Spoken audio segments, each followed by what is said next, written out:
എത്ര കിടന്ന് നമ്മൾ ആത്മാർത്ഥമായിട്ട് എന്ത് നമുക്ക് വന്നാലും അതെല്ലാം നുണയാണെന്ന് പറയുന്ന ഒരു സ്ഥാപനമാണ് സോഷ്യൽ മീഡിയ. അപ്പോൾ അവിടേക്ക് നമ്മളിനി അന്വേഷിക്കാണ്ടിരിക്കുക, അതാണ് ഏറ്റവും നല്ലത്. ഇപ്പോൾ ലേറ്റസ്റ്റായിട്ട് ഒരാൾ രേണുവിനെ നിരന്തരമായിട്ട് വീഡിയോ ചെയ്യുന്നതും റിയാക്ഷൻ വീഡിയോ ചെയ്യുന്നതും രേണു ചെയ്യുന്നതും എല്ലാം വിമർശിക്കുന്ന ഒരു വ്യക്തിയാണ്.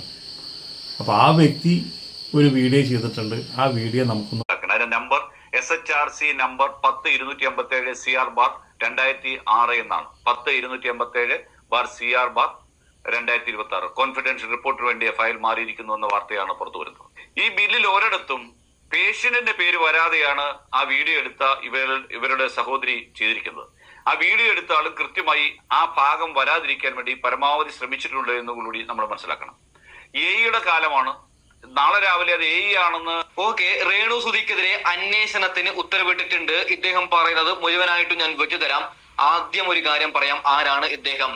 ഡിജിറ്റൽ മീഡിയയിൽ ഏറ്റവും വലിയ ഉന്നതനായിട്ടുള്ള ഒരു മാധ്യമ പ്രവർത്തകനാണ് ഇദ്ദേഹം. ഇദ്ദേഹത്തെ പോലെ ഒരാള് ഇങ്ങനെ അതായത് ചുമ്മാ ഒന്നും പറയത്തില്ല. ഇപ്പൊ ഞാൻ പറയുമ്പോഴോ വേറെ യൂട്യൂബറോ പറയുമ്പോൾ നിങ്ങൾക്ക് ചിലപ്പോൾ വിശ്വസിക്കാൻ ഇത്തിരി പാടായിരിക്കും. ഇദ്ദേഹം പറയുമ്പോൾ നമുക്ക് ഉറപ്പായിട്ടും വിശ്വസിക്കാൻ പൊന്നു പ്രേക്ഷകരെ.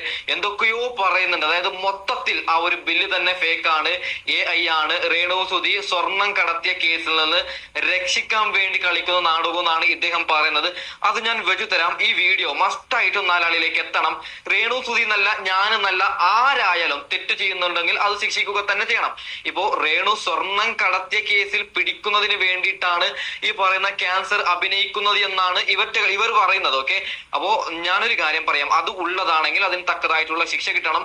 ഈ സത്യാവസ്ഥ നാലാളിലെ എന്താണെന്നും സാധാരണ ജനങ്ങൾക്ക് അറിയാവുന്ന സാഹചര്യത്തിലാണ് രേഷ്മ തങ്കച്ചൻ എന്ന രേണു സുധിക്കെതിരെ സഹീർ കണ്ണൂർ എന്ന് പറയുന്ന പൊതുപ്രവർത്തകൻ ബഹുമാനപ്പെട്ട കേരള സ്റ്റേറ്റ് ഹ്യൂമൻ റൈറ്റ്സ് ഓർഗനൈസേഷന് പരാതി നൽകുന്നത്. അത് സ്റ്റേറ്റ് കമ്മിറ്റി ആ പരാതി ഫയൽ സ്വീകരിച്ചിട്ടുണ്ട്.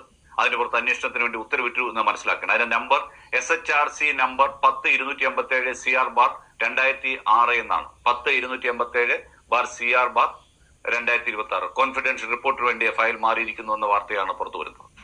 ഉറപ്പായിട്ടും പണി കിട്ടും രേണു സുധിക്ക്. അതായത് അങ്ങനെ ഒരു രോഗം ഇല്ലെങ്കിൽ ഉറപ്പായിട്ടും 8ന്റെ പണി കിട്ടും.